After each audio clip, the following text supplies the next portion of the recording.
so probably you will be able to hear and see.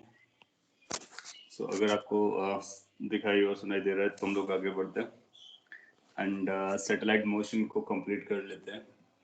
Star motion को भी हम लोग आज स्टडी करेंगे। यस, सो लास्ट क्लास में आपको सैटेलाइट मोशन के बारे में बताया था, हाउ सैटेलाइट मूव्स एंड उनकी वेलोसिटी कैसे कैलकुलेट करते हैं, एनर्जी कैसे कैलकुलेट करते हैं। सो वो सारा कुछ आपने समझा था। आवाज नहीं आ रही है सर, क्या मैं किसी को ऑडिबल नहीं हूँ या फिर कम आवाज आ रहा है तो मैं बढ़ाने की कोशिश करता हूँ। Let me check. Sound should be coming because everything is fine over here. So अगर आपको आवाज नहीं आ रही, आप एक बार फिर से रिज्वाइन कर लें, इम्प्रूवमेंट आ सकता है। और यस, ऑडिबल हैं आप कई लोगों को, तो इसका मतलब है कि things are fine from here. चलेगा। सैटेलाइट के बारे में क्या क्या बताया तो मैं आपको क्विकली रिवाइज करा देता हूँ। ऑर्बिटल स्पीड कितनी होती है वो आपको याद रखना होता है, Gm/r, जिसमें m किसका मास होता है, सैटेलाइट का मास नहीं होता है, please mind it. m is the mass of planet, so that's the mass of planet. और बाकी उनके बीच का सेपरेशन r है। फिर आपने टाइम पीरियड निकाला था तो यहाँ से भी ये रिलेशन वैलिड होता है। सो इस पर बेस्ड आपसे क्वेश्चन पूछता है। फिर आपने एनर्जी निकाला था, kinetic energy, that was Gm/m/2r। और पोटेंशियल एनर्जी आपने निकाला था। ये सारे मैं फॉर्मूला लिख देता हूँ आपके लिए काम के। Divide by R, total energy calculate किया था, minus Gm/m divide by 2r। So generally question इन पर बेस्ड रहेगा, जो न्यूमेरिकल क्वेश्चन रहता है।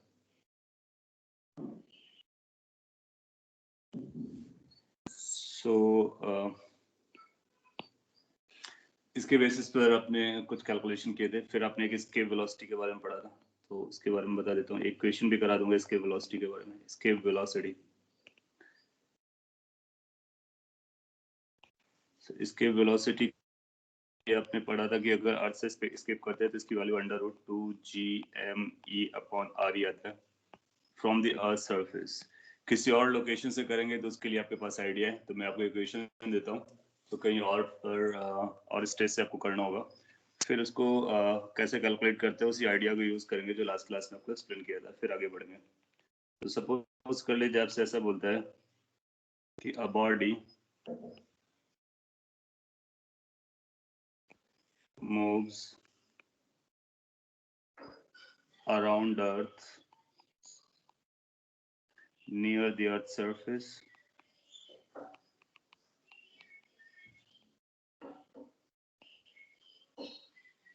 question is find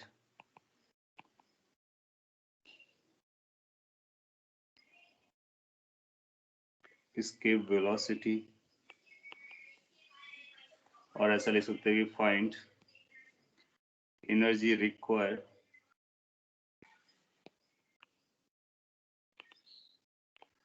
to make the body escape।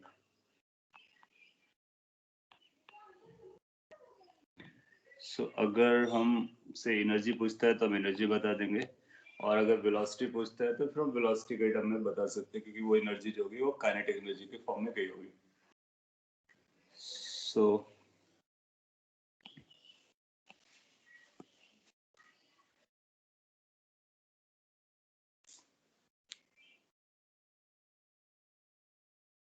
हाँ, कई बार हम लोग बाइंडिंग एनर्जी का भी टर्म यूज करते हैं। तो बाइंडिंग एनर्जी का मतलब बेसिकली टोटल एनर्जी होता है इन मैग्नीट्यूड। उसके बारे में भी अभी बोल देंगे सिंस आपने वो टर्म यूज किया है। सो कैसे सॉल्व करना है वो अपने को समझना है। सिंस एनर्जी का रिक्वायरमेंट आ रहा है तो प्लैनेट या बॉडी का मास भी दे देगा। तो प्लैनेट का मास समझना है, मास ऑफ अर्थ यूज करना है, रेडियस ऑफ अर्थ यूज करना है, बॉडी का मास m यूज कर सकते हो आप। इन सभी के टर्म्स में आप आंसर दे सकते हो, या फिर g स्मॉल g के टर्म में भी दे सकते हो। क्वेश्चन मॉड्यूल में भी रहा होगा और काफी पॉपुलर क्वेश्चन है, ऐसा पूछते रहते हैं। तो कैसे सॉल्व करना है मैं आपको आइडिया देने जा रहा हूँ। बाकी कैलकुलेशन और आंसर तक आप उसको पहुंचा सकते हो। सो इट सेज कि it moves around the earth, इसका मतलब क्या है कि वो अर्थ के सराउंडिंग में चल रहा है और ऑर्बिटल मोशन कर रहा है। तो सबसे पहले अपने को ये पता करना होगा कि अगर अर्थ के सराउंडिंग में near to the earth surface कोई सैटेलाइट या ऑब्जेक्ट चलता है तो उसको कितना वेलोसिटी की जरूरत होती है। सो ऑर्बिटल वेलोसिटी होती है और ये जो डिस्टेंस है वो R distance will be approximately equal to R E because close to our surface. Yes, good. So orbital speed you are going to write it as under root g mass of earth divided by re. अब चाहो तो इसको और भी simplify कर सकते हो।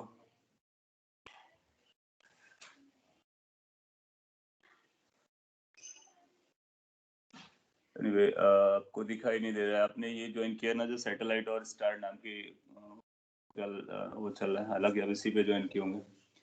आप चेक कीजिए एक बार फिर से कीजिए कनेक्शन, कुछ इशू होगा from that and. In case अगर ये इसके पास वेलोसिटी है तो फिर काइनेटिक एनर्जी कितना होगा आप निकाल सकते हो, काइनेटिक एनर्जी। पोटेंशियल एनर्जी कितना होगा आप निकाल सकते हो, टोटल एनर्जी कितना होगा आप निकाल सकते हो। अगर हम लोग डायरेक्टली स्टार्ट करें तो टोटल एनर्जी को डायरेक्टली लिख सकते हैं। What is the total energy? Total energy is minus G M E M divide by twice R E. You remember this is the total energy formula. अगर ये total energy का formula है तो आपसे पूछता है कितना एनर्जी सप्लाई करना चाहिए सो दैट कि स्किप कर जाए। इसका मतलब है लेट से अगर आपने ई एनर्जी सप्लाई किया या ई नॉट किया तो इसको ऐड करेंगे टोटल के साथ तो फाइनल के बराबर हो जाना चाहिए। तो यहाँ पे कैसा लिख सकते हैं, let E naught is required energy. So you will be writing like E naught को अगर ई के साथ ऐड करते हो तो initial plus supplied must be equal to final. और फाइनल एनर्जी कितना हो जाएगा स्केप केस में? फाइनल स्केप केस में 0 हो जाएगा। सो अगर मैं इसको मेंटेन करता हूँ तो बोल सकता हूँ कि this will become 0। So make it 0। As soon as you make it 0 that you will realise कि जो ई नॉट की वैल्यू है वो माइनस ई के इक्वल आनी चाहिए। That means how much the energy you need to supply is G M E M divide by twice R E. In case आप इसको किसी और के टर्म में लिखना चाहते हो जी के टर्म में तो आप जी के टर्म में लिख सकते हो। आप जानते हैं स्मॉल जी की वैल्यू होती है capital G M E divide by R E square. तो एक आर ई से यहाँ पे मल्टीप्लाई कर सकते हो तो इसको रिप्लेस कर लीजिए तो ये बनेगा M G R E by 2। आपको दोनों तरह से ऑप्शन दे सकता है, स्मॉल जी के टर्म में भी दे सकता है और कैपिटल जी के टर्म में भी दे सकता है। इसके बाद आप उसको अकॉर्डिंग टू ऑप्शंस अपने आंसर को चेंज कर लेंगे। अगर ये पॉइंट आपको समझता है इट्स ओके, नहीं समझता है तो लेट मी नो। और यहाँ पर ऑर्बिट पर था इसलिए आपको टोटल ऑर्बिटल स्पीड एनर्जी को लिखना होता है। टोटल एनर्जी पे कितना सप्लाई करना सो दैट कि फाइनल कितना होना चाहिए 0 क्योंकि स्किप कर गया। Where is E final? E final is when it goes to infinite. और इसको टू बी प्रिसाइज करने के लिए मिनिमम वर्ड यूज कर देते हैं। तो जब इनफाइनाइट पे जाएगा तो काइनेटिक कितना हो जाएगा 0 और पोटेंशियल कितना हो जाएगा 0। सो एस्केप की कंडीशन के लिए जो फाइनल एनर्जी होती है वो 0 हो जाती है।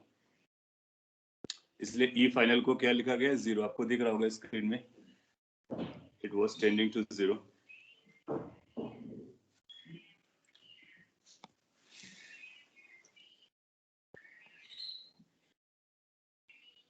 Kinetic energy not necessary. Yes, kinetic energy 0 होगी ऐसा जरूरी नहीं है, तो इसलिए वो जनरली आपको बोलेगा क्वेश्चन में कि मिनिमम एनर्जी रिक्वायर्ड बताइए, मिनिमम एनर्जी रिक्वायर्ड बताइए।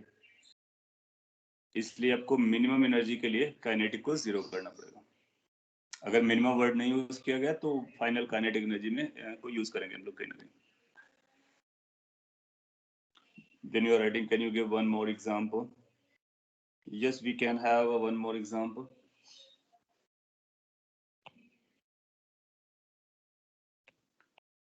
बहुत सिमिलर टाइप का हम आपको एग्जांपल दे देते हैं। आपसे पूछता है कि अच्छा ये जो एनर्जी थी अभी हम लोगों ने बात की, इसको कई बार बाइंडिंग एनर्जी भी बोलते हैं। तो जो लास्ट क्लास एग्जांपल में आपने निकाला अभी, इसको बाइंडिंग एनर्जी भी बोल सकते हो। जब कभी आपसे बाइंडिंग एनर्जी बोलेगा तो binding energy same is equal to the amount of energy that keeps the system bounded. So कितना एनर्जी बाउंड करके रखता है, जो उसका टोटल एनर्जी का मैग्नीट्यूड है। आप चाहो तो उसको सिंप्लीफाई ऐसे कर सकते हो कि ई नॉट अगर बाइंडिंग एनर्जी है, ई टोटल है, तो दोनों का ऐड कितना आना चाहिए, 0। तो वहां से भी जमता है, तो पॉजिटिव वैल्यू आती है, इसी को हम बाइंडिंग एनर्जी भी कहते हैं। एनीवे, सो अगला क्वेश्चन मैं आपको दे देता हूँ, बहुत सिमिलर लाइंस पर है, आप जल्दी से करेक्ट आंसर सभी लोग बताएंगे, तो ये प्रैक्टिस के लिए हो जाएगा। जैसे आपसे बोलता है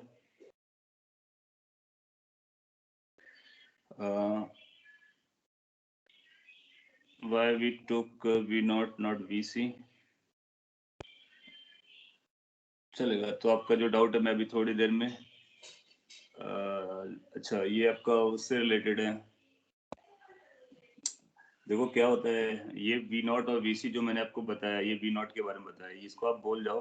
उसको डायरेक्टली मैंने बोला है कि अगर आप स्टेप वाइज जाओगे तो पहले आप ऑर्बिटल स्पीड निकालोगे, फिर काइनेटिक एनर्जी निकालोगे, फिर पोटेंशियल कैलकुलेट करोगे, फिर टोटल कैलकुलेट करोगे।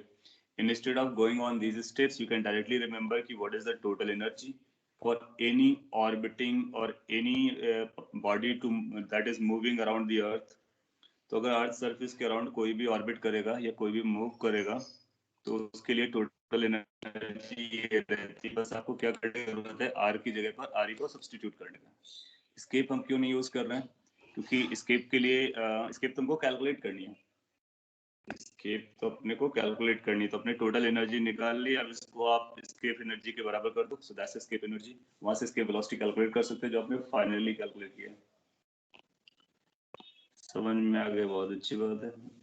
सिमिलर टाइप का एक अगला एग्जांपल मैं आपको देता हूँ, आपको इसको सॉल्व करके आंसर देना है। It says find minimum energy, इसको वर्क डन भी बोल सकते हैं, ऐसा क्वेश्चन लास्ट क्लास में भी किया था। Find minimum energy required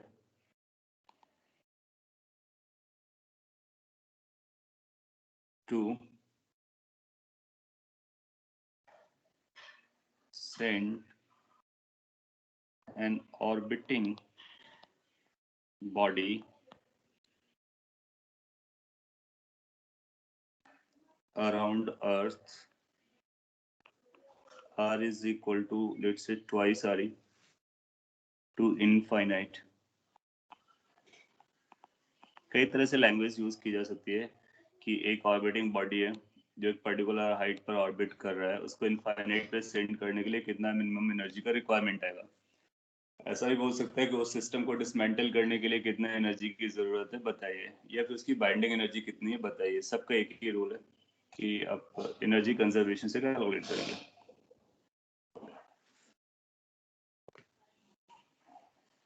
so इसको आप सॉल्व कीजिए, और this is just based on the previous example.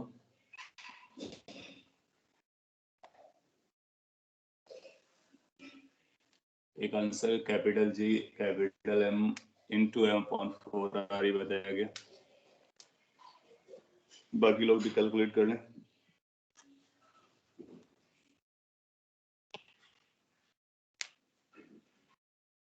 Mean time में हम प्रीवियस स्लाइड आपको दिखा देते हैं, कोई इंटरनेट का इश्यू चल रहा था। This is the last slide, अगर आपको विजिबल जा रही है तो। आर दिया गया है तो फिर वो सेंटर से रहता है, अगर आपको कभी आर देगा so you treat it as from the centre, that's radius. Height बोलेगा तो सर्कल। लैंग्वेज कैसे है, रेडियस का मतलब from the centre, height means from the surface.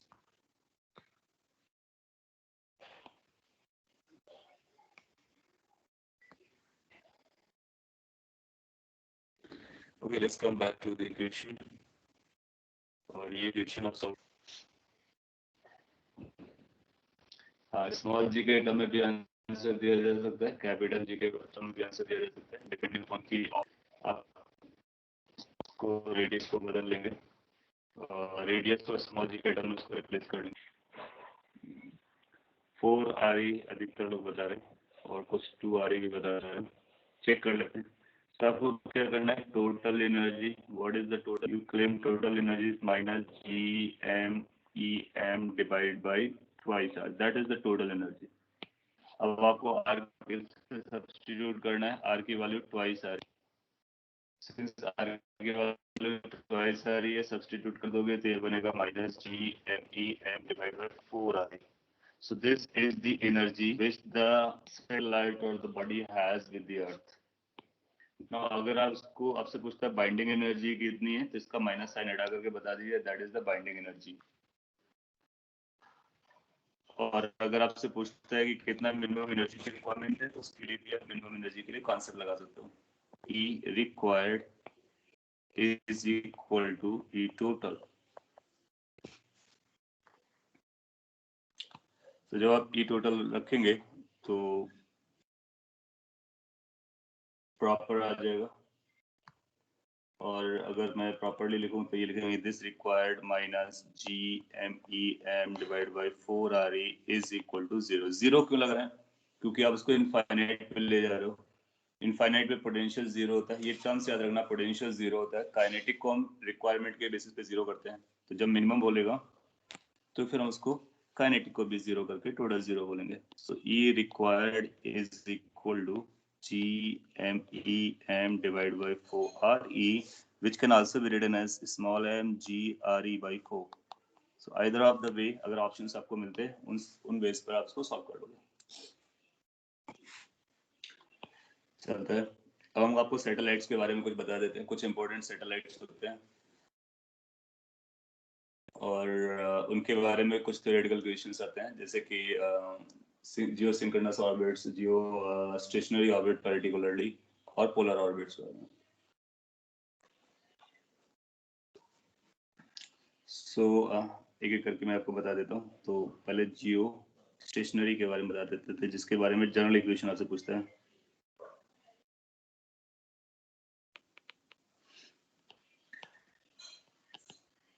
In case अगर आप अर्थ को ऑब्जर्व करो, राइट, सो अर्थ रिवॉल्व करता है या रोटेट भी करता है. जब इसका रोटेशन देखोगे तो इस एक्सिस के ओर रोटेट कर रहा होता है.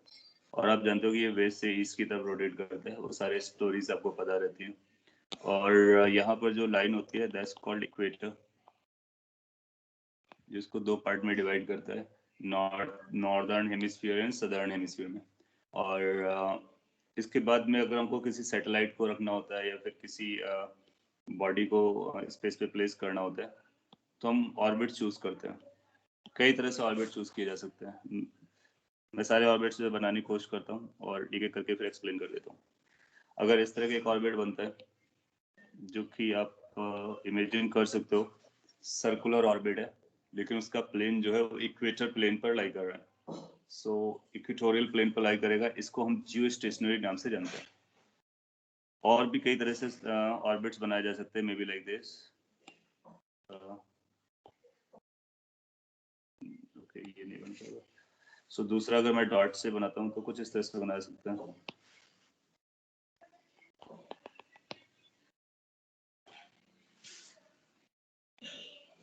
थ्री डी में आपको इमेजिन कर सकते हो. और ये पिक्चर 2D में बनाया जा रहा है. सो ये रेड कलर का बनाया गया, इसको बोलते हैं जियो स्टेशनरी.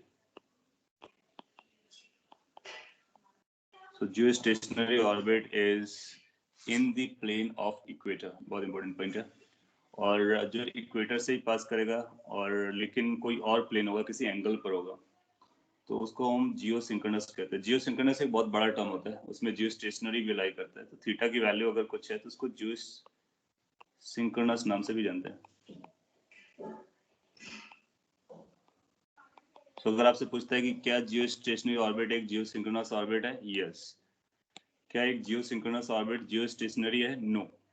तो जियो stationery is a very very particular case जो इक्वेटर पर रहता है. अगर आप इस एंगल को थीटा मेजर करते हो, कौन से एंगल को, एंगल के लिए इसका डायमीटर बनाते हैं और फिर इनके एंगल के बीच का एंगल थीटा बोलते हैं. तो जियो स्टेशनरी के लिए थीटा की वैल्यू 0 रहती है. और इस पर अगर आपको कोई सैटेलाइट घूमेगा तो हम बोलेंगे कि वो जियो स्टेशनरी है. मीनिंग इसका क्या है कि जियो मीन्स अर्थ होता है, stationary that means with respect to earth. अगर वो आपको स्टेशनरी नजर आता है तो उसको हम जियो स्टेशनरी बोलते हैं.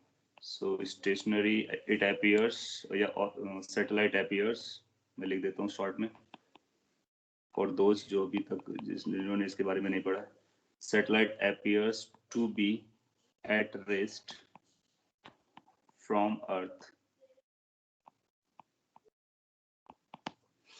तो और जितने भी जियो स्टेशनरी ऑर्बिट्स में हम रखते हैं सैटेलाइट्स, वो सैटेलाइट्स पर्टिकुलरली कम्युनिकेशन के लिए यूज किए जाते हैं। तो आपसे पूछ सकता है किस पर्पस के लिए यूज करते हैं, तो कम्युनिकेशन के लिए यूज होता है उनका।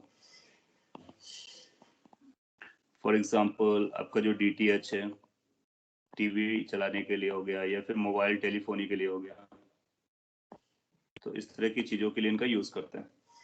आपने देखा होगा कि आप इसको ऑब्जर्व भी कर सकते हो, जैसे कि आप देखते हो रूफ में आप एक एंटीना लगाते हो टीवी के लिए, डिस्क, तो उसका उसका ओरिएंटेशन देखते हो, वो किसी किसी एक पर्टिकुलर डायरेक्शन में ही ओरिएंट करता है। तो पर्टिकुलर डायरेक्शन का ओरिएंटेशन का मतलब है कि उसको सैटेलाइट हमेशा उसी डायरेक्शन में दिखता रहता है। 24 आवर्स में आप कभी किसी मोमेंट पर देखोगे उसको उसी लोकेशन पर ही दिखेगा, राइट। सो उसको हम इस तरह से ओरिएंट करते हैं कि वो सैटेलाइट को फेस करे। तो पॉइंट इज कि satellite is always in the line, और उसको उसके विजिबिलिटी उसके उसके डायरेक्शन पर लाई करता है। तो ऐसा तभी हो सकता है जब सैटेलाइट आपका कौन से ऑर्बिट पे रखा गया हो, जियो स्टेशनरी ऑर्बिट पे रखा गया हो। जियो स्टेशनरी ऑर्बिट के लिए हम उसका कैलकुलेशन कर सकते हैं, और कुछ और पॉइंट्स जैसे बता सकते हैं कि उसका जो टाइम पीरियड होता है सेम एज अर्थ होता है। सो मैं लिख देता हूँ यहाँ पे छोटे से, it rotates from west to east and has same time period as that of Earth. तो अर्थ के साथ ही वो रोटेट करेगा, तभी हमेशा आपको उसी पॉइंट पर नजर आएगा। एंड आपने ऑब्जर्व किया होगा, अगर मैं आपसे पूछता हूँ कि आपने देखा कि जो डिस्क एंटीनास लगे होते हैं, तो क्या ये वर्टिकली ऊपर की तरफ होते हैं या किसी एक पर्टिकुलर डायरेक्शन की तरफ ऊपर से किसी एंगल पर बेंड किए जाते हैं? So have you seen any dish antenna which is just facing vertically upward? They have some certain angle. अगर मैं आपसे पूछता हूँ कि वो एंगल क्यों बन रहा है, so क्या आप आंसर दे पाओगे कि what would be the reason for that angle? Yes, they are bent. So why we bent? Why we don't place them in vertically upward? आपसे ऐसा क्वेश्चन पूछा जा सकता है, क्या आप अपने डिस्क के एंटीना को वर्टिकली अपवर्ड लगा सकते हैं और हमारा पर्पस जो टीवी का है वो फुलफिल हो जाए? For facing satellite, yes, they are facing satellite. So why we can't put in them upward direction? Earth tilted axis. Well, not really. Equator से जाता है इसलिए, यस। तो आपने पहले भी आपने किसी ने आंसर दिया, we are not on equator, yes. So इसका जो करेक्ट आंसर आएगा, अगर 4 ऑप्शंस दिए होंगे तो बहुत सारे ऐसे ही ऑप्शन देगा कि अर्थ टिल्टेड होता है और ये होता है वो होता है, उसमें एक ऑप्शन आएगा इक्वेटर वाला। तो आप बोलोगे कि जो जियो स्टेशनरी सैटेलाइट्स होते हैं वो हमेशा इक्वेटर के ऊपर होते हैं। तो अगर आप इंडोनेशिया में रह रहे हो तो इंडोनेशिया में आप उसको वर्टिकली अपवर्ड लगाओगे, एग्जैक्टली वर्टिकली अपवर्ड, क्योंकि वहां से इक्वेटर पास करता है। इंडिया में सिंस हम लोग ऊपर की तरफ पाए जाते हैं तो अपने को इक्वेटर की तरफ फेस कराना होता है, इसलिए एंगल को देते हैं। यस, अपन इक्वेटर के ऊपर नहीं है, अपन इक्वेटर के ऊपर है, जस्ट इक्वेटर पे नहीं है। यस, ऊपर मतलब नॉर्थ की तरफ है। यस, सो उसके लिए अगला पॉइंट आप नोट कर सकते हो कि they can be on equatorial plane, और ऐसा लिख सकते हैं it lies on equatorial plane. इसका मतलब है, आपसे और भी क्वेश्चन कैसे पूछ सकता है कि सपोज कर लीजिए कि आप इंडिया पर जो डिश टीवी का एंटीना लगाते हो वर्टिकल से लेट से 30 डिग्री पर आपने उसको बेंड किया है, लेट से वो निकाला जा सकता है एग्जैक्टली कितना है। तो अगर आपको आप एक ऐसी लोकेशन पे पाए जाते हैं जहां पर वो 60 डिग्री पे बेंड करना पड़ा वर्टिकल से, तो वो लोकेशन इंडिया से नॉर्थ की तरफ होगा कि साउथ की तरफ होगा?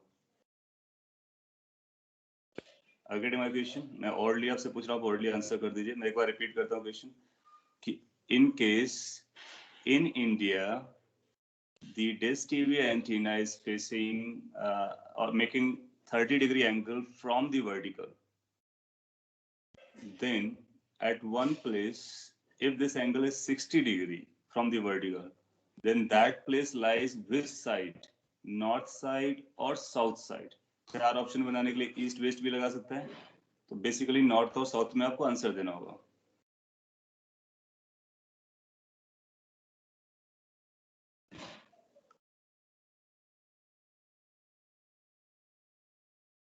आपको वर्टिकल से एंगल पता करना है, वर्टिकल से, हॉरिजॉन्टल से नहीं।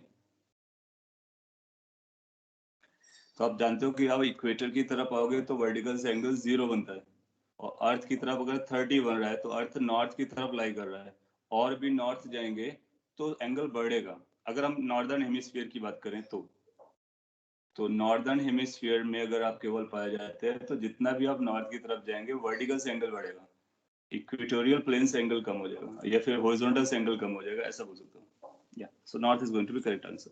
Anyway, it lies on the equatorial plane, so that's a simple point, लेकिन इस पर बेस कई सारे एप्लीकेशंस पूछे जा सकते हैं। अगला पॉइंट है कि उसकी हाइट कितनी होती है। It is at a height 36,000 kilometre from earth surface. So earth से ये रफली 36,000 किलोमीटर की हाइट पर होता है। आप इसको निकाल सकते हो, प्रूफ भी कर सकते हो कि ये 36,000 किलोमीटर कैसे आता है, और अगर कभी प्रूफ करने की बात हो तो उसको आप निकाल सकते हो। कैसे कैलकुलेट करना होगा वो उसका आइडिया भी दे देता हूँ, तो एज एग्जाम्पल हो जाएगा।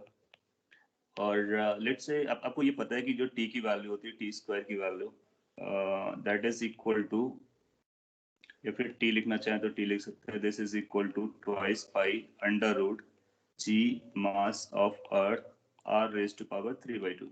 You remember this formula? इसको हम लोगों ने प्रूव किया था time period of any satellite on the earth. अपने को पता है कि फॉर जियो सिंक्रोनस और for geostationary, rather geostationary, T की जो वैल्यू होती है वो 24 आवर्स होती है, 24 आवर्स में एक राउंड पूरा करता है। अब आपको टी की वैल्यू पता चल गया है, 2 पाई की वैल्यू आप जानते हो, जी की वैल्यू आप जानते हो, मास की वैल्यू, मास ऑफ अर्थ आप जानते हो। अगर आप सारी वैल्यूज के यहाँ पे रखते हो तो फिर यहाँ से आर कैलकुलेट कर सकते हो। जब आप यहाँ से आर कैलकुलेट करोगे तो आपको पाओगे कि आर की वैल्यू जो आती है, सो रफली, या फिर आप ओमेगा को भी यूज कर सकते हो, वो भी चलेगा। So this come out to be 7 R रफली। अप्रोक्सीमेट वैल्यू बता रहा हूँ, बाकी आप कैलकुलेट करके चेक कर लीजिए। सो इसको हम फिर ऐसा लिख सकते हैं कि this is going to be equal to R E plus H. So H की वैल्यू रफली 6 आर ई के बराबर आती है, और फिर उसको 6,000 से मल्टीप्लाई कर दोगे तो 36,000 के आसपास आ जाती है। सो पॉइंट इज कि हम कैलकुलेट कर सकते हैं। सो किसी भी सेट, आपको कैसे क्वेश्चन पूछ सकता है, वो आपको बताएगा कि एक सैटेलाइट है, उसका टाइम पीरियड क्या है, तो जैसे उसका टाइम पीरियड आपको बताता है, आप इस फॉर्मूले को यूज करके आप बता सकते हो कि वो कितने हाइट पर रखा गया है।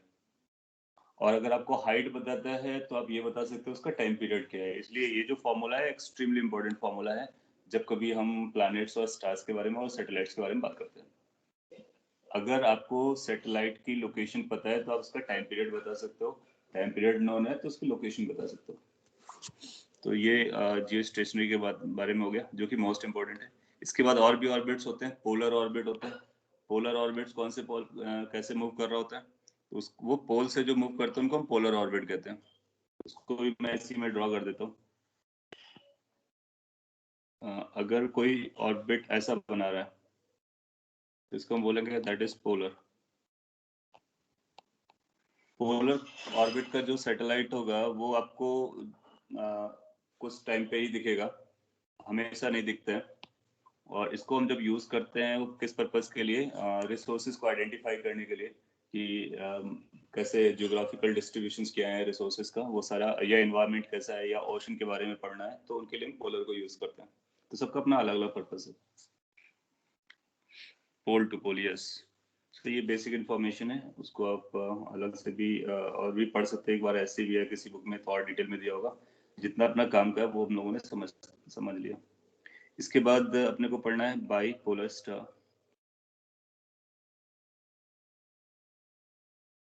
और स्टार भी कर सकता हूँ।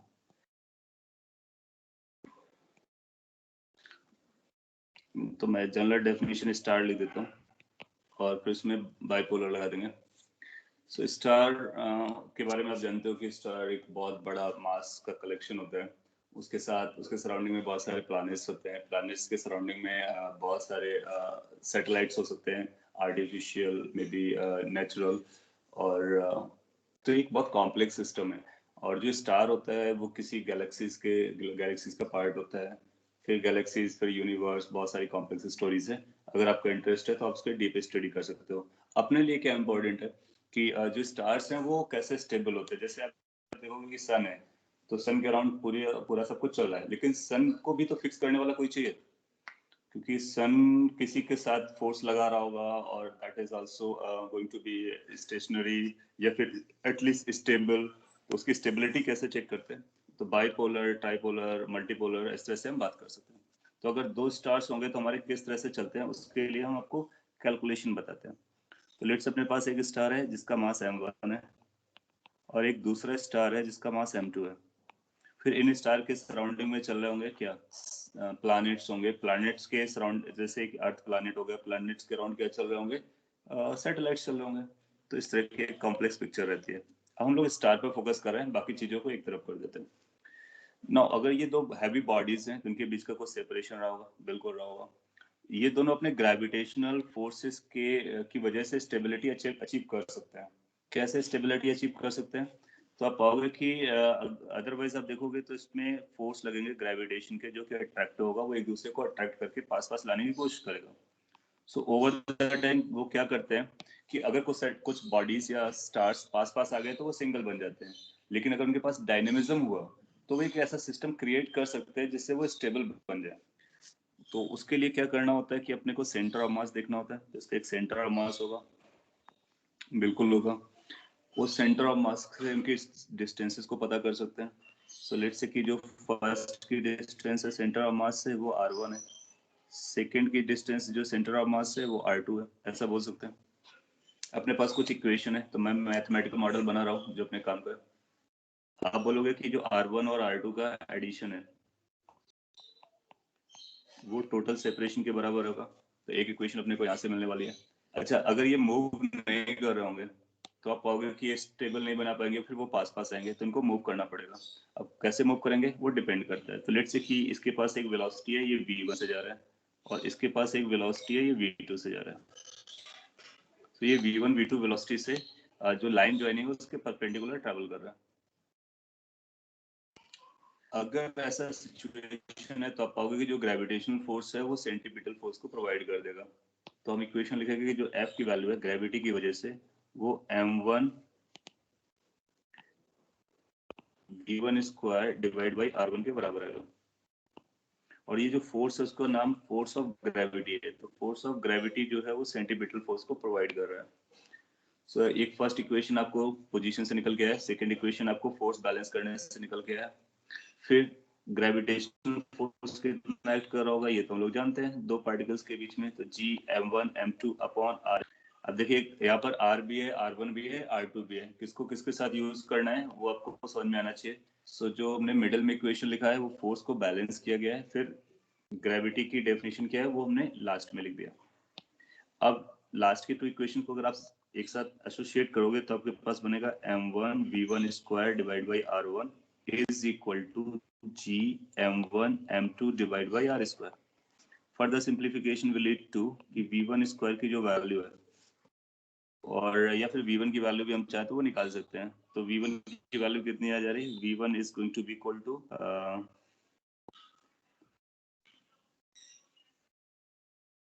m1 कैंसिल हो जाएगा, g m2 इंटू r1 का under root divide by r। तो इस तरह से हम v1 की वैल्यू लिख सकते हैं। अच्छा, r क्या होगा? r1 को हम चाहे तो r को चाहे तो r1 प्लस r2 के टर्म में लिख सकते हैं। इसके बाद हम r1 और r2 को भी सिंप्लीफाई कर सकते हैं, क्योंकि ये सेंटर ऑफ मास है तो हम लोग सेंटर ऑफ मास का कॉन्सेप्ट लगा करके कुछ कैलकुलेशन यहाँ पे शॉर्ट में कर लेते हैं। जैसे कि आपको पता होगा अगर वो सेंटर ऑफ मास है तो m1 r1 की जो वैल्यू होनी चाहिए वो m2 r2 के बराबर होनी चाहिए। इसको और ये फर्स्ट इक्वेशन के साथ अगर आप असेंबल करोगे तो यहाँ से अपने को R1 और R2 दोनों मिल जाएंगे। तो कैसे मिल जाएगा मैं आपको कैलकुलेट करके दिखा देता हूँ। लेट से R1 की वैल्यू सब्स्टिट्यूट करते हैं तो R1 की वैल्यू आएगी M2 R2 divide by M1 plus R2 is equal to R। कुछ लैग आ रहा है, सो मैं थोड़ा सा स्लो लिख देता हूँ। फॉर्मूला लिखने के बाद मैं वेट कर लूंगा। यहाँ से जो R2 की वैल्यू आएगी you will find it's going to be M1 R divide by M1 plus M2। बहुत छोटा सा पॉइंट है बट इंपॉर्टेंट पॉइंट है। सो R2 कितना आएगा? कई बार आपसे सिंपली R2 पूछ लेगा कि सेंटर ऑफ मास से बताइए कि दूसरा वाला जो स्टार है वो कितना डिस्टेंस पर है। अगर अपने को R2 पता चला तो R1 भी निकाल सकते हैं। How much R1 is going to be, check कर लीजिए, M2R divide by M1 plus M2 बनेगा। याद रखना बहुत आसान है, जब आप R2 निकालोगे तो M1 मास यूज कर लीजिए, बाकी वही पैटर्न रहेगा। R1 निकालेंगे तो M2 मास को यूज करके सेम पैटर्न को फॉलो कर सकते हैं। ओके अगर कोई लैग नहीं है तो अच्छी बात है। तो V1 की वैल्यू आप यहाँ पे R1 को प्लेस करके निकाल सकते हो। तो जब आप V1 की वैल्यू कैलकुलेट कर रहे होगे तो इसको और भी सिंप्लीफाई कर सकते हैं। मैं डायरेक्टली लिखने की कोशिश करता हूँ। R1 की जगह आप लिखोगे M2, तो ये अंडर रूट लगा लीजिए and that is going to be G M2 का स्क्वायर आ जाएगा। कैलकुलेशन आप अपने हिसाब से भी करते रहिए पैरेलली, और एक आर कैंसिल आउट हो जाएगा, divide by there will be one R surviving in bracket M1 plus M2. So this is how we can find the velocity of first satellite or star, pardon. So first star की velocity निकाल सकते हैं in terms of given parameters. Parameters कौन कौन से हैं? दोनों के मास पता होंगे और दोनों के बीच की सेपरेशन पता होगी। तो अगर मैं डायरेक्टली लिखूं तो V1 क्या लिख के आ रहा है? ये आ रहा है M2 in the bracket G divide by R M1 plus M2। अगर ये V1 आया तो V2 को आप डायरेक्टली लिख सकते हो। क्या इसकी वैल्यू आएगी? M1 under root G divide by R M1 plus M2। So V1 और V2 सिमिलर वे पे निकाले जा सकते हैं। हमने वेलोसिटी कैलकुलेट कर ली। आप पाओगे कि कुछ इस तरह से मूव कर रहे होंगे कि ये सेंटर ऑफ मास का वो रोटेट कर रहा होगा ओमेगा से। सो दोनों के लिए जो एंगुलर वेलोसिटी आएगी वो इक्वल आएगी। इसका मतलब दोनों के टाइम पीरियड बराबर रहेंगे। इसका मतलब है दोनों एक कंप्लीट राउंड लगाने में सेम टाइम लेने वाले हैं। तो कई बार आपसे पूछेगा कि फर्स्ट का टाइम पीरियड T1 है, सेकंड का टाइम पीरियड T2 है, तो बताइए क्या है? तो आप बोलोगे दोनों के टाइम पीरियड्स इक्वल रहते हैं, दोनों के लिए ओमेगा इक्वल रहती है। अब अगर आपको ओमेगा कैलकुलेट करना है तो हम क्या लिख सकते हैं कि ओमेगा की जो वैल्यू आएगी उसको आप V1 बाई R1 लिख लीजिए या फिर V2 बाई R2 लिख लीजिए। कई सारे एग्जामिनेशन में उसने ओमेगा की वैल्यू पूछी है कि ओमेगा की वैल्यू कैलकुलेट करके बताइए, तो हम ओमेगा की वैल्यू को कैलकुलेट करके बता देंगे। आपको आपको V1 पता चल गया, R1 से डिवाइड कर दीजिए, V2 को R2 से डिवाइड कर दीजिए, ओमेगा की वैल्यू पता चल जाएगी। इसी को आप लिख सकते हो 2 pi by T, that means दोनों के टाइम पीरियड भी बराबर होते हैं। सो आप वेलोसिटी बता सकते हो, आप टाइम पीरियड बता सकते हो, एंगुलर वेलोसिटी बता सकते हो, आप ये भी बता सकते हो कौन कितनी लोकेशन पे लाई करेगा, यानी R1 R2 के बारे में। अच्छा, ये दोनों ये पार्टिकल मूव किस पाथ पे करेंगे? तो फर्स्ट वाला पार्टिकल जो मूव करेगा वो R1 रेडियस के सर्कल पे मूव करेगा। सेंटर ऑफ मास जो होगा वो सेंटर का काम करेगा, और फर्स्ट पार्टिकल R1 रेडियस के सर्कल पे ट्रैवल करेगा, सेकेंड पार्टिकल R2 रेडियस के सर्कल पे ट्रैवल करेगा। तो R1 R दोनों के अपने सर्कल्स अलग होंगे, सेंटर कॉमन होगा, रेडियस अलग होंगे, स्पीड्स अलग होंगी, एंगुलर स्पीड या एंगुलर वेलोसिटी बराबर होगी, टाइम पीरियड बराबर होगा। तो क्या बराबर है क्या डिफरेंट है वो आपको यहाँ पे समझना है। और V1 not equal to V2 ना, हाँ V1 V2 इक्वल नहीं है, V1 V2 they are different. अगर उनके मासेस डिफरेंट है, आपसे पूछ सकता है कि V1 V2 का रेशियो बताइए, तो आप यहाँ से देख लीजिए V1 V2 का रेशियो मासेस के रेशियो के इनवर्स में जा रहा है। कई सारे क्वेश्चन आपसे यहाँ पे फ्रेम करा सकता है। हाँ, सिंपल करने के लिए आपसे ऐसा बोल सकता है कि दोनों के मास इक्वल हैं। अगर दोनों के मास इक्वल हैं तो फिर स्पीड्स भी बराबर हो जाएंगे।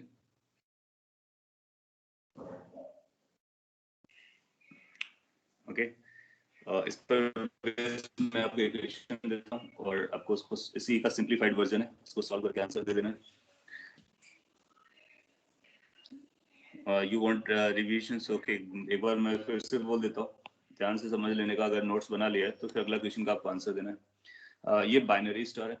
बाइनरी स्टार का मतलब है दो स्टार्स हैं, और स्टार वन स्टार टू दोनों के मासेस M1 M2 हैं। सेंटर ऑफ मास पता करते हो क्यों? क्योंकि आपको पता है कि सेंटर ऑफ मास पे जाओगे कोई एक्सटर्नल फोर्स नहीं लगेगा, तो सेंटर ऑफ मास रेस्ट पर था इनिशियली, तो हमेशा रेस्ट पर रहेगा। So centre of mass is going to be a fix location. R1 R2 में रिलेशन क्या होता है? M1 R1 is equal to M2 R2, एक ये रिलेशन हुआ। R1 R2 में एक और रिलेशन है, R1 plus R2 is the total separation between the two stars. फिर फोर्सेस के बारे में आए, सेंटीपिटल फोर्स ग्रेविटी को बैलेंस करेगा या फिर ग्रेविटी जो है सेंटीपिटल देगा। फिर दोनों को इक्वेट कर दिया, R1 R2 की वैल्यू वहां से सब्स्टिट्यूट कर लिया, V1 V2 कैलकुलेट कर सकते हैं, ओमेगा कैलकुलेट कर सकते हैं, टाइम पीरियड भी कैलकुलेट कर सकते हैं। एक बार वेलोसिटी पता चल गया, हम एनर्जी के बारे में बात कर सकते हैं कि किसके पास कितना काइनेटिक एनर्जी है, पूरे सिस्टम के पास कितना पोटेंशियल एनर्जी है, उसको भी कैलकुलेट कर सकते हैं। सो एनर्जी, फोर्स, वेलोसिटी, जितना भी मैकेनिक्स का पार्ट है सारा कुछ इसमें किया जा सकता है। तो इसको बोलते हैं कि ये प्रॉब्लम सॉल्व हो गई। सो अगला क्वेश्चन मैं आपको दे रहा हूँ, a binary star system. Binary star system, इसको बाइनरी स्टार सिस्टम बोलेंगे। Each star is of mass m in so ये लिखता है a binary star system is stable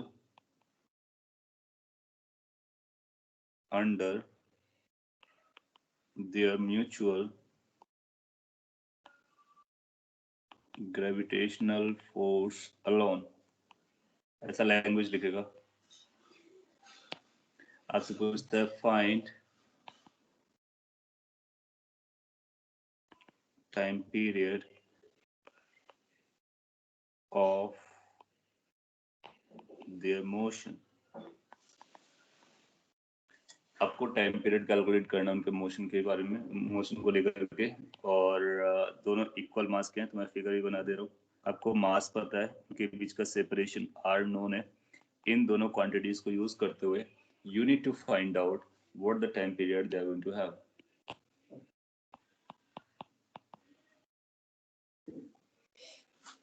सो आप फिगर बनाएं, सेंटर ऑफ मास पता करें, फोर्सेस को बैलेंस करें। आप चाहें तो सारी कैलकुलेशन एक बार क्विकली कर सकते हैं, और अदरवाइज आप डायरेक्टली फॉर्मूला यूज करना चाहें तो V1 V2 आपको बताया गया, निकाल सकते हो, और उसके बाद में टाइम पीरियड निकाल सकते हो।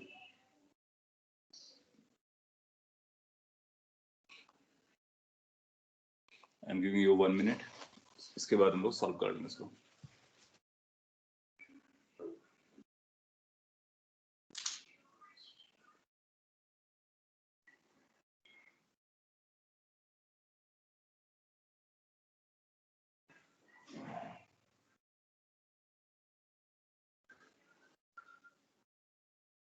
ओके, आप प्रीवियस स्लाइड देखना चाह रहे हो, शायद आपने नोट नहीं किया होगा।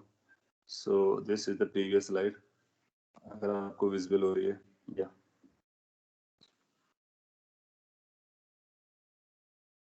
बेटर वुड बी कि आप रिकॉल करो कि क्या क्या कॉन्सेप्ट है, उसको क्विकली लगाने की कोशिश करो। इन केस आप वो कर पाते हो, so that's going to be the best thing.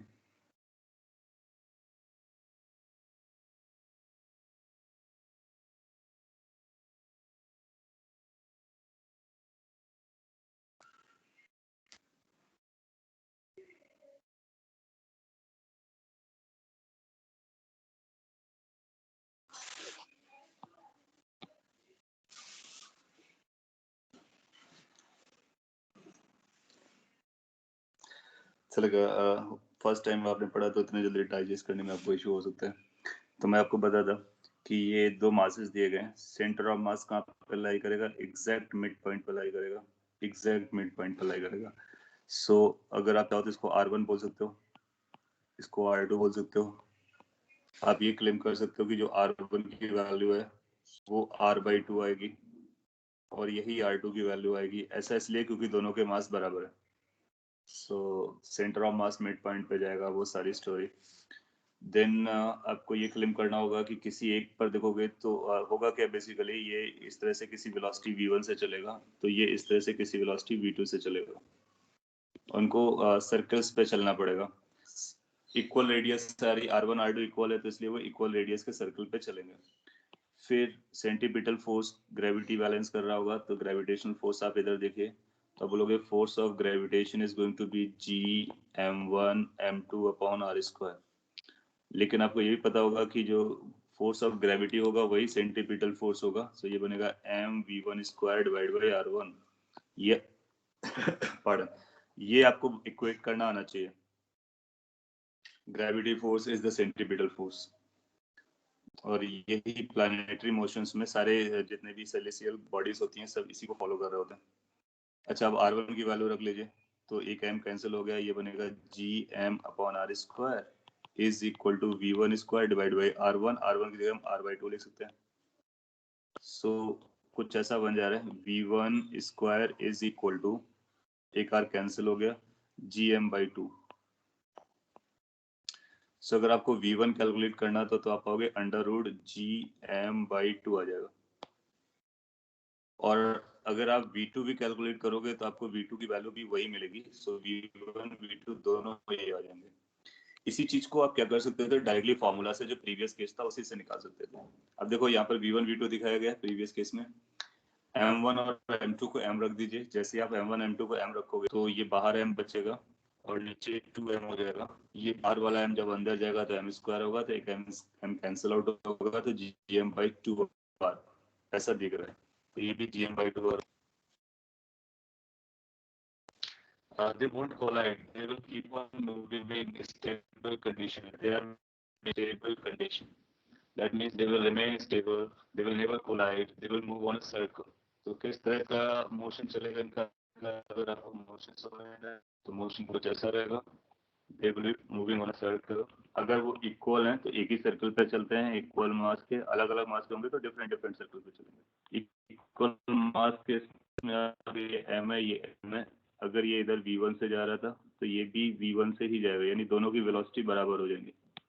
और सेंटर ऑफ मास के दो पार्टिकल्स एक दूसरे को ग्रेविटेशन फोर्स से बाइंड करके सर्कल चलाते रहेंगे। बाइनरी स्टार सिस्टम इस तरह से चलता है।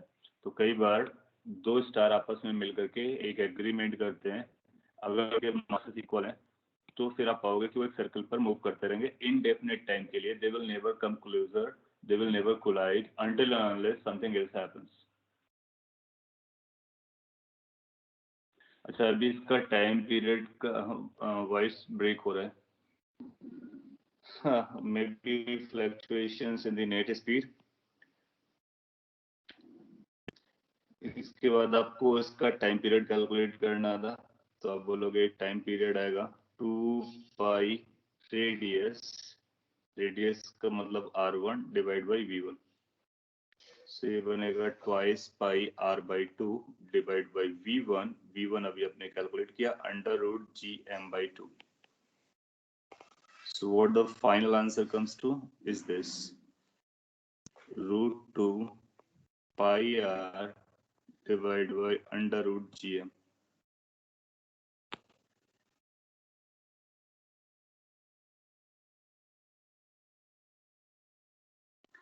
कुछ मिसिंग जैसा लगा, एक आर मिस किया क्या मैंने। कैलकुलेशन चेक करते हैं, यहाँ पर भी एक आर आएगा और यहाँ पर भी एक आर आएगा। ये आर मिस हो गया था तो यहाँ पर भी एक आर आएगा, तो ये r रेज़ टू पावर 3/2 हो जाएगा। यस, अब ये करेक्ट हो गया।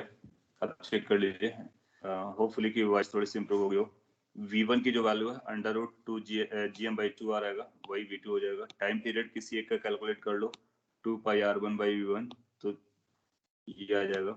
फिर V1 की वैल्यू सब्स्टिट्यूट कर दो और √2 टाइम्स आएगा तो अपना आंसर आ जाएगा √2 times pi r raise to power 3/2 divide by Gm। वो 2 नीचे है, 2 ऊपर नहीं है, उसका ख्याल रखने का। अगर आपको साउंड प्रॉपर आ रहा है, अगर साउंड प्रॉपर आ रहा है तो मैं इसको कंक्लूड कर देता हूँ। V1 को करेक्ट कर दिया, वो R वाज मिसिंग। सो वो डायमेंशनली भी आप चेक करोगे देन यू विल रियलाइज कि R वाज मिसिंग। सो जब कभी आपसे क्वेश्चन देगा तो मोस्ट लाइकली बाइनरी केस में वो इक्वल मास का केस देगा। अगर अनइक्वल का देगा तो इससे पिछले वाला स्लाइड जो किया था उसको आप फॉलो कर लेना। इक्वल का देगा तो फिर आप इसको फॉलो करेंगे। और फिर इसका तो मल्टीपल मासेस के बारे में बात करेगा, तो फिर मैं अगला एग्जांपल देता हूँ। बाइनरी स्टार लास्ट टॉपिक है, हाँ ऑलमोस्ट लास्ट है, इसके बाद एक और पॉइंट है वो मैं बता दूंगा, इसके बाद ये कंप्लीट हो जा रहा है। सपोज कर लीजिए आपसे बोलता है कि 3 पार्टिकल सिस्टम है, 3 स्टार सिस्टम। अगर स्टार भी नहीं बोलेगा, पार्टिकल वाला केस आएगा, तब भी आप इसी को फॉलो करेंगे, you will follow the same concept. So अगर अपने पास 3 स्टार्स हैं तो 3 स्टार्स के मासेस को देगा, लेट से ईच का मास m है। सो यूल फाइंड कि उनको किस तरह के ऑर्बिट पे चलना चाहिए, एक ही सिंगल ऑर्बिट पे चलना चाहिए, और they should be like this कि वो इक्विलेटरल ट्रायंगल क्रिएट करें। सो एक m मास, एक m मास, दूसरा m mass, and they will be following this kind of equilateral triangle. अगर ऐसा इक्विलेटरल ट्रायंगल बनाते हैं, देन विल फाइंड कि they can manage themselves in a stable situation.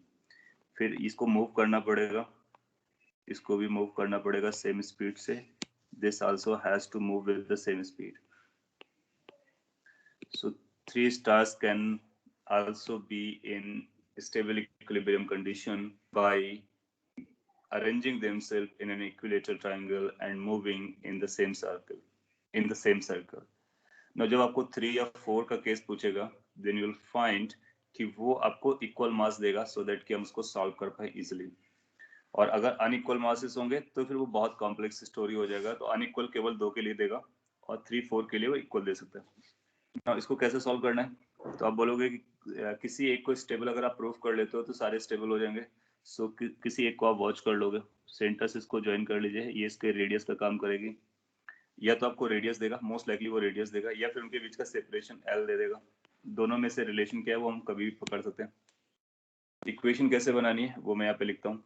आप पाओगे कि अगर हम इस पार्टिकल के बारे में बात कर रहे हैं तो इस पर लगने वाले टोटल फोर्स बैलेंस होने चाहिए। दैट मीन्स इस पर जो फोर्स एक्ट करेगा उन फोर्सेस को अगर मैं लिखना चाहूँ, सो एक ये पार्टिकल इधर ग्रेविटेशन फोर्स अप्लाई करेगा, दूसरा पार्टिकल इधर एक ग्रेविटेशन फोर्स अप्लाई करेगा। दोनों का जो इक्विवेलेंट आएगा वो सेंटर की तरफ जाएगा, वही सेंट्रीपिटल फोर्स बन जाएगा। आप कैलकुलेशन में चेक कर सकते हो कि ये जो एंगल बनने वाला वो 30 डिग्री आएगा, दूसरा वाला एंगल भी 30 डिग्री आएगा। सो कैन वी से कि जो फोर्स आएगा resultant force, this resultant force is going to be combination of these two. Let's say ये फोर्स का नाम F देते हैं तो इसका भी नाम F दे सकते हैं। So can we write it is going to be twice F cos 30। Now what is F? F is G, that's the gravitational field force basically, m into m divided by separation square. What is separation? L. So L का square कर देंगे into cos 30. How much cos 30 is root 3 by 2. So what the resultant force toward the center becomes? This becomes root 3 times G m square divided by L.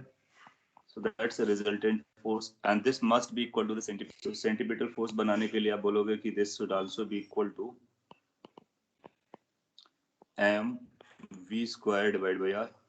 दोनों को equate करा लीजिए। So we will have m v square divided by r। r का मतलब radius है, picture में आपको दिख रहा होगा। r1 r2 यहाँ पर r1 r2 लेने की जरूरत नहीं है, आइडेंटिकल केस चल रहा है। ये बनेगा under root 3 gm square divide by l। So what the answer, so v का आंसर यहाँ से निकल आएगा, एक m कैंसिल आउट हो गया। So this is becoming v square is equal to root 3 times g m into r divided by यहाँ पर कैलकुलेशन में एक एल स्क्वायर था, सो एल स्क्वायर का टर्म अभी चल रहा होगा, सो यहाँ पर एल स्क्वायर आ जाएगा। नो अब हम क्या R can we write this R in terms of L. तो अगर हम आर को एल के टर्म में लिख पाते हैं अपनी स्टोरी कंप्लीट हो जाएगी। उसको लिखने के लिए क्या कर सकते हो, you can have some constructions like कि इस पे एक परपेंडिकुलर ड्रॉ करा लो, एक ये राइट एंगल ट्रायंगल बन जाएगा, बगल वाली साइड जो होगी वो l/2 हो जाएगी। ओके एक बार जस्ट वेट अ मिनट, मैं इसको रीशेयर करता हूँ। सो जो डिले है वो भी डिमिनिश हो जाएगा और वॉइस का भी शायद इम्प्रूवमेंट हो जाए। सो वापस ये स्क्रीन आ रहा है अगर आपको दिखना स्टार्ट हुआ है। सो इस स्क्रीन में एक परपेंडिकुलर ड्रॉप कर दिया सेंटर पॉइंट से उस एल लेंथ पर, तो जो बेस बनेगा वो L/2 होगा और जो हाइपोटेनस है वो R हो जाएगा। तो हम यहाँ पर cos 30 लगा सकते हैं। cos 30 is going to be equal to L/2 divide by R। So point is कि हम R को L के टर्म में लिख सकते हैं या फिर L को R के टर्म में लिख सकते हैं, चॉइस आपकी है। तो अगर हम L को यूज करना चाहें तो L को हम लिख सकते हैं twice R cos 30। cos 30 is √3/2। so L is basically √3 into R। सो एक ये कन्वर्जन अपने को याद रखना है। दूसरा वेलोसिटी का एक्सप्रेशन है। अब इस वेलोसिटी का एक्सप्रेशन आप रेडियस के टर्म में आइदर और पार्टिकल के बीच का सेपरेशन के टर्म में निकाल सकते हैं। So what the velocity square gets into, that's √3 gm into r। मैं l को रिप्लेस कर रहा हूँ। जब आप l का स्क्वायर करोगे तो ये बनेगा 3r स्क्वायर। सो आंसर बन जा रहा है gm divide by √3 into r, isn't it? So what the speed required is that is going to be square root of gm divided by √3 into r। So अगर question आपसे पूछता है, ये भी आपके लिए एक रिजल्ट हो गया। इन केस क्वेश्चन कभी आपसे पूछता है कि what is the speed required for 3 stars of equal mass to be forming a stationary और to be forming a stable equilibrium system, तो उसके लिए सभी पार्टिकल्स को या सभी स्टार्स को √gm डिवाइड बाय √3r की स्पीड से चलना चाहिए। सभी के पास ये स्पीड होनी चाहिए। और स्मॉल r की वैल्यू अगर l के टर्म में बताना है तो आप कभी भी उसको कन्वर्ट कर सकते हो, तो l के टर्म में भी बता सकते हो। √3r को आप l भी लिख सकते हो, तो √gm/l भी हो जाएगा। यहाँ तक कोई डाउट आ रहा है तो आप पूछ सकते हो। अगर डाउट आपको नहीं आ रहा है तो फिर मैं आपको 4 स्टार के बारे में एज ए क्वेश्चन दे सकता हूँ कि 4 स्टार में क्या आप निकाल पाओगे।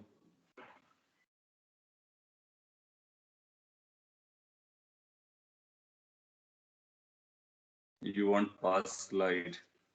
Here is the pass slide. This was example of equal mass. अगर आपको नजर आ रही है अभी। सो पास स्लाइड में बाइनरी स्टार का इक्वल मास का केस किया था। Now you can see. और इस पे क्या कंसर्न है पूछ लेना है। तो अगर दो स्टार है तो अल्टीमेटली क्या होता है, अगर दो पार्टिकल्स है म्यूचुअल ग्रेविटेशन से चलना है तो सर्कल पे चलेंगे और डायमेट्रिकली अपोजिट रहेंगे। डायमेट्रिकली अपोजिट होना बहुत जरूरी है, क्योंकि अगर डायमेट्रिकली अपोजिट नहीं हुए तो फिर उनकी स्पीड कांस्टेंट नहीं रहेगी, फिर उनमें टेंजेंशियल एक्सेलरेशन आएगा, तो एक दूसरे की रिलेटिव स्पीड बढ़ जाएगी। इससे क्या होगा कि वो एक दूसरे को कभी ना कभी हिट करेंगे, तो जबकि स्टेबल बनने का मतलब हिट नहीं करना चाहिए।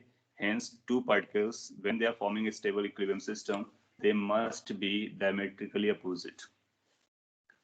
3 केस में एग्जैक्टली आइडेंटिकल कॉन्सेप्ट को आगे बढ़ा दोगे। अगर 3 स्टार्स एक साथ आते हैं और स्टेबल इक्विलिब्रियम सिस्टम बनाना चाहते हैं, उसके लिए उनको क्या करना होगा, उनको एक सर्कल पे चलना होगा और इस तरह से अपने को आपको पोजीशन में करना होगा कि तीनों किसी भी इंस्टेंट ऑफ टाइम पर इक्विलेटरल ट्रायंगल पर लाई करें। किसी भी इंस्टेंट ऑफ टाइम पर इक्विलेटरल ट्रायंगल पर लाई करें। ओके और 4 के बारे में हम लोग बात कर लेंगे। 4 को क्या बनाना होगा वो आप बता सकते हो। 4 के स्क्वायर बनाना होगा और उस स्क्वायर पे लगेंगे और आप पाओगे कि 4 को कैलकुलेट करना भी आसान है। तो मैं आइडिया दे देता हूँ, कभी अगर गलती से एग्जाम में आता है तो आप उसको सॉल्व कर लेंगे। एक बार कंफर्म कर दीजिए screen. I had a doubt कि फ्रीज हो गया। चल रहा है तो अच्छी बात है। इस अगर आपको 4 के बारे में बोलता है तो 4 को हमको कैसे लोकेट करना होगा।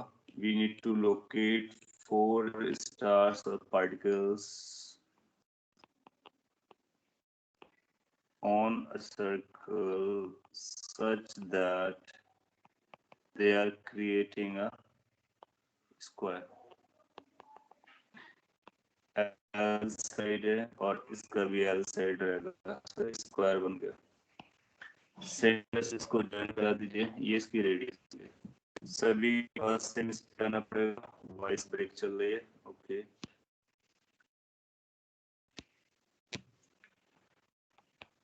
v के पास स्पीड आएगी, v को v और किसी एक को सिंप्लीफाई कर लेंगे। इसको ड्रॉ कर लीजिए, कैसे सिंप्लीफाई करेंगे वो भी मैं क्विकली बता देता हूँ। एक फोर्स इधर रहेगा, another force will go in this direction, another force go in this direction। इन तीनों का रिजल्टेंट कैलकुलेट करोगे, ये F1 है, ये F2 मान लीजिए, इसको F3 मान लेते हैं। कैलकुलेशंस क्या रहेंगी, F vector is equal to F1 plus F2 plus F3। By chance सबका सब इंटायर फोर्स उसी डायरेक्शन में ही आ जाएगा तो आप डायरेक्टली भी लिख सकते हो। अगर मैं डायरेक्टली लिखूं तो क्या आप एग्री करेंगे, इसकी वैल्यू आनी चाहिए G m that is m square divided by L square root 2 plus G m square divided by, ये जब आप डिस्टेंस निकालोगे वो L रूट 2 हो जाएगा, तो L रूट 2 का स्क्वायर। इसको आप चेक कर सकते हो, मैंने डायरेक्टली लिखा हुआ है। So resultant force will be toward the center and will be of this amount. Once you know this, then you can also claim कि F की वैल्यू हम लिखने वाले हैं mv square by r। Convert the two together और दोनों को एक साथ डील कर लो और इसके बाद में इससे v कैलकुलेट कर लो। whatever the v is coming वो आप बता सकते हो। यहाँ से आप ओमेगा निकाल सकते हो, यहाँ से टाइम पीरियड निकाल सकते हो, यहाँ से काइनेटिक एनर्जी निकाल सकते हो। जितनी भी कैलकुलेशन है सारी कैलकुलेशन आप यहाँ से कर सकते हो। सो जनरली आपसे बाइनरी स्टार के बारे में बोलेगा, 3 स्टार सिस्टम के बारे में बोलेगा, 4 स्टार सिस्टम के बोलेगा, और अगर वो मल्टीपल स्टार सिस्टम के बारे में बोलता है आपको इसी कॉन्सेप्ट को आगे बढ़ा देने का। Okay, so that is about your second part of the gravitation, जिसमें आप स्टार्स और प्लैनेट्स और सैटेलाइट्स के बारे में पढ़ते हो और काफ़ी आपने 10th में पढ़ रखा है। So it would be easier, it should be easier for you. उससे पहले वाला जो पोर्शन आपने पढ़ा था, gravitation field, potential, potential energy, that might be new for you, तो उसको अच्छे से पढ़ना है और वो एडवांस के लिए काफ़ी इंपॉर्टेंट होता है। उस पर ही एक छोटा सा पॉइंट था, वो उसके बारे में मैं भी बात कर लेता हूँ। That's going to be the last thing, relationship between, ऐसा हेडिंग नहीं डाला था फिर भी मैं भी डाल देता हूँ, relationship between E and V। अब ये E क्या है, V क्या है, ये आपको पता है, इसके बारे में बहुत सारी बातें ऑलरेडी कर चुके हैं हम लोग। so, E और V में आपस में क्या रिलेशन चलता है और उन रिलेशंस को आपको ध्यान से देखने का। V कैसे कैलकुलेट करते हैं ये आपको बताया गया, इंटीग्रेशन E डॉट DL और DR, जो भी वहां पर यूज किया हो मैंने, from infinity to any point P, तो ये P पॉइंट का पोटेंशियल निकलता है। So that's one relation that basically says कि अगर आपको ग्रेविटेशनल फील्ड नोन है तो ग्रेविटेशन पोटेंशियल किसी पॉइंट का पता कर सकते हो। कुछ क्रक्स पॉइंट्स थे, मैं फिर से रिवाइज करा देता हूँ। यहाँ पर पोटेंशियल किसी एक पॉइंट का आ रहा है, लेकिन फील्ड एक पॉइंट का नहीं बल्कि बहुत सारे पॉइंट्स का फील्ड यूज हो रहा है। वो फील्ड यूज हो रहा है इनफाइनाइट से लेकर के P पॉइंट तक का, और हम लोगों ने कई सारे क्वेश्चंस डिस्कस भी किए हैं और they are all important for the examination point of view. Then after अगर आपसे पोटेंशियल डिफरेंस की बात करता है तो वो भी हम लोग बात कर चुके हैं, 1 पॉइंट से 2 पॉइंट तक E डॉट DR करके निकालते हैं। So this is when we know field we can find the potential. Otherwise भी रिलेशन एग्जिस्ट करता है। अदरवाइज रिलेशन का मतलब ये हुआ कि अगर आपको पोटेंशियल पता है तो फील्ड कैसे निकालते हैं। सो अगर वन डायमेंशन केस चल रहा है तो 1D में हम यूज करते हैं this is equal to minus DV by DR for radial field, radial cases. जब कभी रेडियल केसेस आपको दिए हो तो आप डायरेक्टली इसको यूज करोगे, और V अगर आपको गिवन है तो उसको डिफरेंशिएट कर दोगे। जैसे आप डिफरेंशिएट करोगे तो आपको E की वैल्यू पता चलेगी। वैसे भी आप जानते हो कि इंटीग्रेशन एंड डिफरेंशिएशन एक दूसरे के काउंटर होते हैं। अगर एक इंटीग्रेशन से V आता है तो V के डिफरेंशिएशन से E आएगा। केस है फॉर केस करते हैं तो प्रॉपर आंसर निकलेगा इज इक्वल। आपको स्क्रीन देख रहा होगा, I am reading it slowly. or writing it very slowly. So this comes out to be minus del v by del x I cap del v by del y j cap divided z k cap. हाँ मैं री explain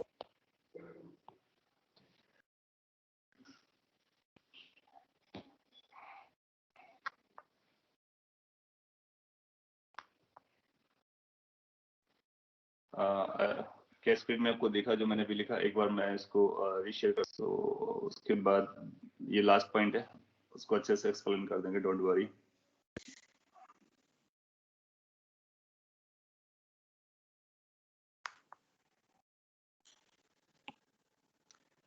मैं start से बोल देता हूँ। आपने heading लिखा था relationship between E and we.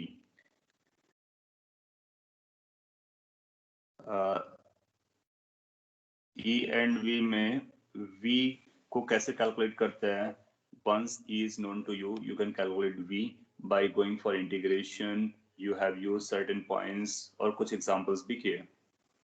अब हम लोग आगे बढ़ रहे थे, आगे बढ़ने पे हमने ये बताया आपको कि अगर आपको v known हो तो हम e कैसे कैलकुलेट कर सकते हैं। now अगर आपको v रेडियल पता हो, रेडियल दैट मीन्स केवल एक ही डायमेंशन में वो बदल रहा है, r पर बदल रहा है, तो रेडियल केस में हम लोग क्या करते हैं कि minus dv by D are कर देते हैं, e अपने को रेडियल में पता चल जाता है। What do you mean by radial case? Radial case का मतलब है जब आपको v as a function of r पता हो। जैसे आपको ऐसा बोलता है कि v की value minus G M upon R है, आप इस फॉर्मूले से यूज टू है, जानते हैं इसको। सो इसमें हम बोलेंगे कि जो पोटेंशियल है that is a function of radial और रेडियस। सो जब कभी आपको रेडियल केस मिलेगा तो उस केस में हम डायरेक्टली इसको यूज कर लेंगे, minus D V by D R. But बहुत सारे केसेस पे आपको जनरली इक्वेशन ऐसा भी देगा कि जिसमें v फंक्शन ऑफ r ना हो, ऐसा बोलेगा v की value ax plus B Y plus C Z है, तो किसी जगह का पोटेंशियल एक्स वाई जेड के टर्म में दिया गया और आपसे पूछता है कि उसकी वजह से फील्ड बताइए, how much the field is going to be. So उसके कैलकुलेशन के लिए हम क्या करते हैं, इस फॉर्मूले को यूज करते हैं। किस फॉर्मूले को? ये फॉर्मूला लिखा हुआ है, अगर आपको दिख रहा है बहुत अच्छी बात है। मैं इसको एक्सप्लेन करता हूँ, और इसमें लिखा हुआ E vector is equal to minus, इस पे डायरेक्टली आपको वेक्टर मिलेगा क्योंकि ई वेक्टर होता है तो वेक्टर चाहिए। रेडियल केस में मैंने वेक्टर इसलिए नहीं लगाया क्योंकि हमको पता है कि v अगर रेडियल डायरेक्शन में है तो ई भी रेडियल डायरेक्शन में ही है। तो और ब्रैकेट में क्या लिखते हो, आई कैप के साथ लिखते हो del V upon del X, J cap के साथ लिखते हो del V upon del Y, K cap के साथ लिखते हो del V upon Z, del Z. तो और ये डेल क्या होते हैं? पार्शियल डिफरेंशिएशन होते हैं। यू पीपल नो कि what is a partial differentiation, उसके अकॉर्डिंग हम अपना आंसर बता देते हैं। सो ये रिलेशनशिप बहुत इंपॉर्टेंट है। एक फील्ड दिया होगा, दूसरे के बारे में पूछ सकता है। पोटेंशियल पता होगा तो ग्रेविटेशन फील्ड पूछ लेगा, ग्रेविटेशन फील्ड देकर के पोटेंशियल पूछ लेगा। जैसे कि एक पॉइंट मास की वजह से ग्रेविटेशन फील्ड आपको पता थी, आपने उसका पोटेंशियल का प्रूफ किया था, minus G M upon R हम लोगों ने प्रूफ किया हुआ है इस जो पहले वाला फॉर्मूला उसको यूज करते हुए। अब हम एक दो एग्जांपल कर लेते हैं जिसमें हमको पोटेंशियल पता हो, फील्ड कैलकुलेट करने के लिए बारे में बात करेगा तो कैसे निकालते हैं। सो मैं आपको एग्जांपल देता हूँ, फॉर्मूला आपके साथ है, आप इसको यूज करके सॉल्व कीजिए। अगर नहीं कर पाते तो मैं एक्सप्लेन करता हूँ। ऐसा बोलते हैं, find gravitational field, find gravitational field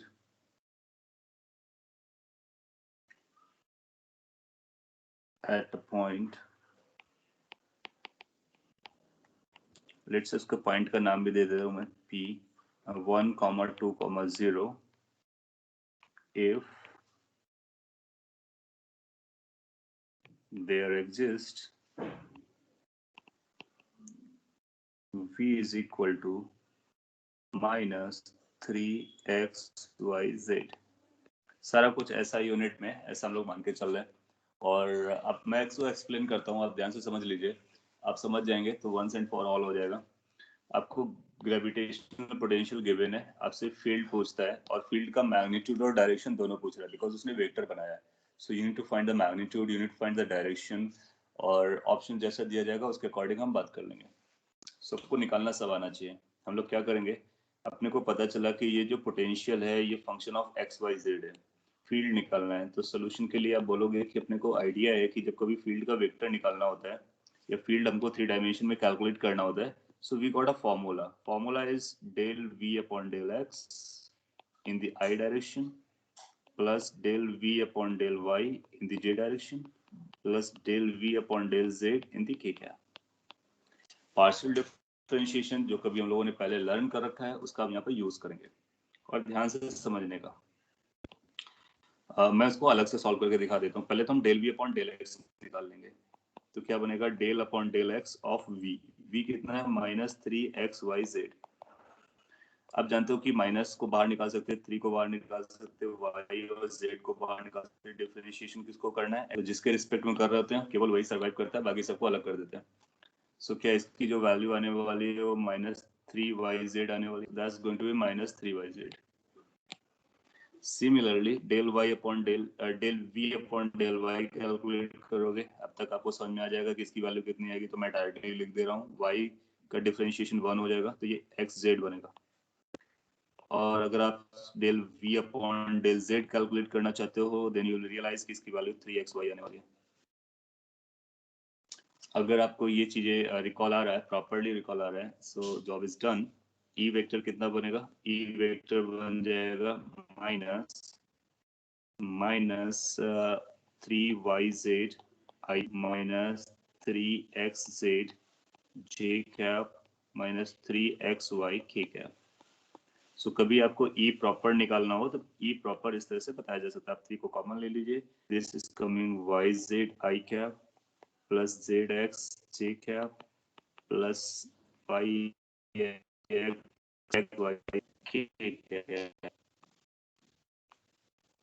option होंगे, एक ऑप्शन अगर आपको पॉइंट नहीं देगा तो डायरेक्टली फॉर्मूला पूछ लेगा, तो ये फाइनल फॉर्मूला हो गया। अब जो पॉइंट होता है ना, वो पॉइंट हम सबसे लास्ट में प्लेस करते हैं, सबसे लास्ट में। अब कोऑर्डिनेट्स को सबसे लास्ट में प्लेस कर दीजिए। सो eight t which is 1, 2, 0, field is going to be 3, 1, 2, 0 रखोगे तो ये 0 z कैप हो जाएगा और ये 2 k कैप हो जाएगा। So final answer comes out to be E vector is equal to 6 k cap.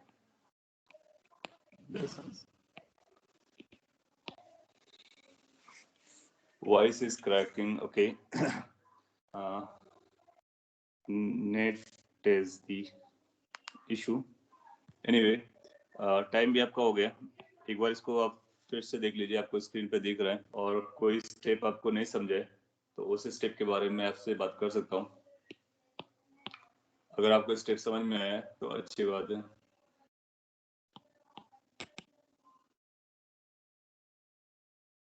Is that clear? How we differentiate it partially and how we can write it? Yes. So इसके साथ ये complete हो जाता है। अब इस पे जैसे भी क्वेश्चन आएंगे आप डील कर पाओगे।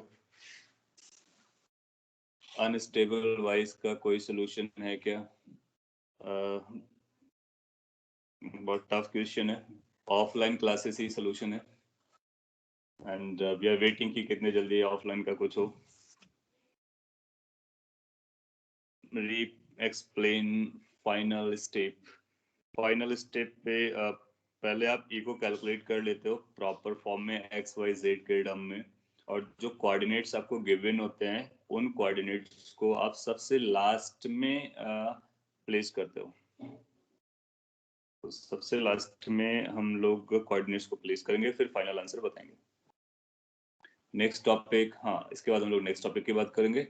एंड कल के लिए मैंने आपको ऑलरेडी बोल रखा है, अगर आपके ग्रेविटेशन के मॉड्यूल में कोई डाउट होगा तो हम लोग पहले उसको डिस्कस करेंगे। We will give priority to that. In case you don't have doubt, आपने पूरा सॉल्व कर लिया है, आपको सब कुछ समझ में आ गया है, तो हम लोग नेक्स्ट चैप्टर भी स्टार्ट कर देंगे। और next chapter is going to be fluid. So first we will cover fluid, then we will cover elasticity. So आपको जो मॉड्यूल मिला है उसमें फ्लूइड और इलास्टिसिटी एक साथ है। सो पहले फ्लूइड के बारे में, फिर इलास्टिसिटी के बारे में। उसके बाद नेक्स्ट चैप्टर जो आएगा वो SHM, देन वेव, उस तरह से बढ़ेगा। Okay, so any concern or doubt or confusion from today's lecture, if at all, you can ask. Otherwise, that's all for the day.